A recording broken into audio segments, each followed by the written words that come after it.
Hello to my beautiful people.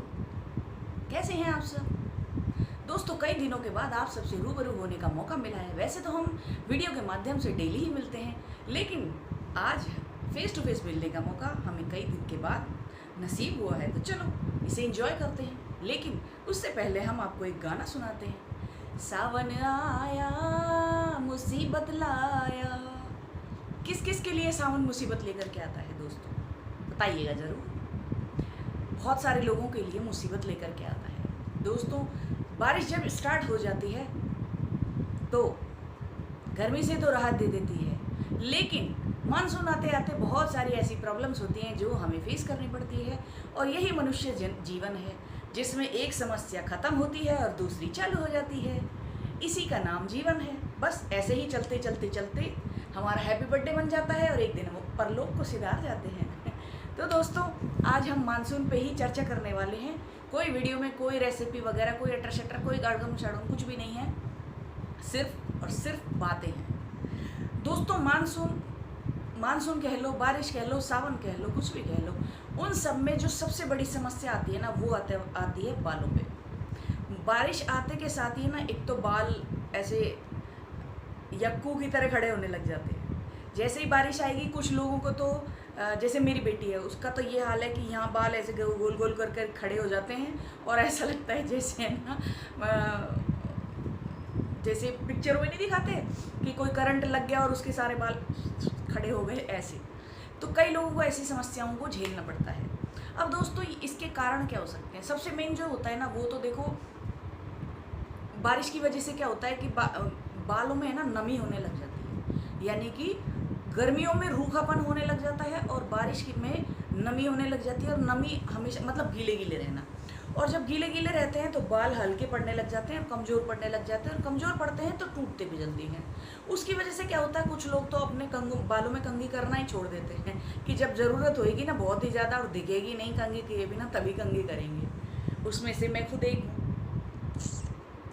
तो दोस्तों, मैं तो आम दिन में भी ऐसे ही करती हूँ।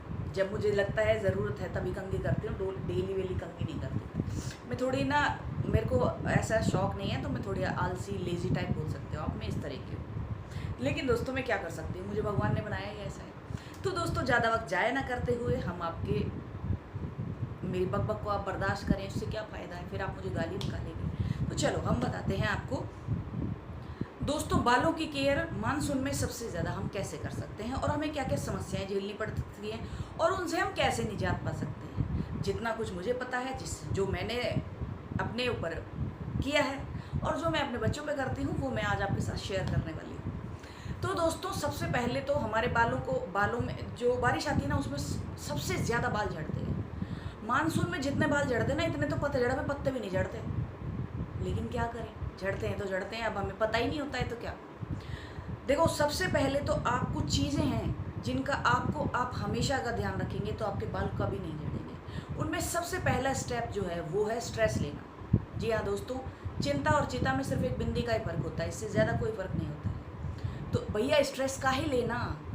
जब हम कुछ कर ही नहीं पाएंगे, सब कुछ वही करेगा, तो स्ट्रेस भी उसे ही लेने दो ना, तुम काहे ले रहे हो?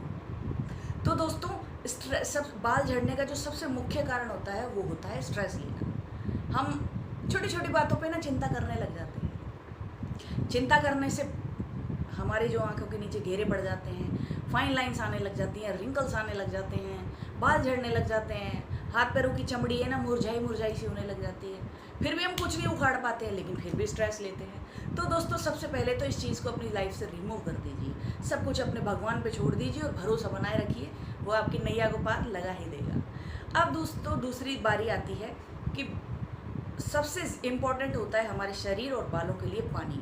तो भरपूर मात्रा में आप पानी पीजिए। तीसरी चीज़ है, जब भी आप बाल धोएं तो उससे करीब 1-1.5 घंटा पहले, 2 घंटा पहले, जब भी आपको टाइम मिले, बिना ऑयलिंग के आपको बाल कभी भी नहीं धोना है। ये आपको नियम बना लेना है। चौथी चीज़, सप्ताह में एक बार आपको हेयर मास्क ज़रूर से ज़रूर लगाना है। चाहे आप कोई सा भी लगाएं, लेकिन हेयर मास्क ज़रूर लगाएं। पांचवी चीज़, हेल्दी भोजन करें।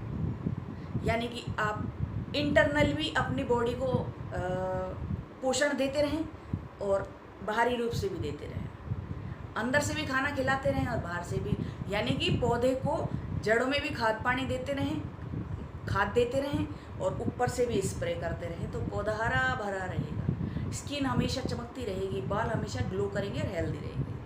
अब दोस्तों उसके बाद बारी आती है बालों को बढ़ाने की, बालों को पतले को मोटा करने की, और भी बहुत सारी चीज़ें। देखो मैं आपको एक सत्य बताती हूँ कि बाल जो होते हैं ना, वो ज़्यादातर हमारे जो पेरेंट्स होते हैं ना उन पे जाते हैं, ऐसा लोग कहते हैं नहीं, आप अपने घर में, अपने आसपास में और खुद से ये चीज़ चेक करके देखिएगा कि आपके बाल अपनी माता पे, पिता पे या अपने किसी भी फैमिली पे गए। हम कई बार कहते हैं ना, अरे ये बच्चा तो अपनी बुआ पे गया है, ये अपनी माँ पे गया है, ये अपने बाप पे गया है, ये फलाने पे गया है, ये ढिमकाने पे गया है। तो दोस्तों इसी तरह से बाल होते हैं, लेकिन हम अगर उनको सही से ट्रीट करें, उनकी डेफिशिएंसी का, उनकी कमियों के बारे में हमें पता हो, तो हम उन्हें अच्छे से ट्रीट कर सकते हैं। बालों का दूसरा मुख्य कारण होता है झड़ने का, पेट का साफ ना होना। तो आप सबसे पहले, अगर आपके साथ ये समस्या है, तो आप सबसे पहले अपना जो पेट है ना उसे साफ करने की कोशिश कीजिए। आपने देखा होगा आयुर्वेद वाले जब दवाई देते हैं, अगर आप में से किसी को पता होगा, आयुर्वेद वाले जब दवाइयाँ स्टार्ट करते हैं ना आयुर्वेद की, तो सबसे पहले क्या करते हैं, एनिमा लगाते हैं, और एनिमा लगा करके कम से कम 15-20 दिन तक वो पेट की क्लीनिंग करते हैं, उसके बाद आयुर्वेद की दवाइयाँ देते हैं, उसके बाद दवाइयाँ स्टार्ट करते हैं।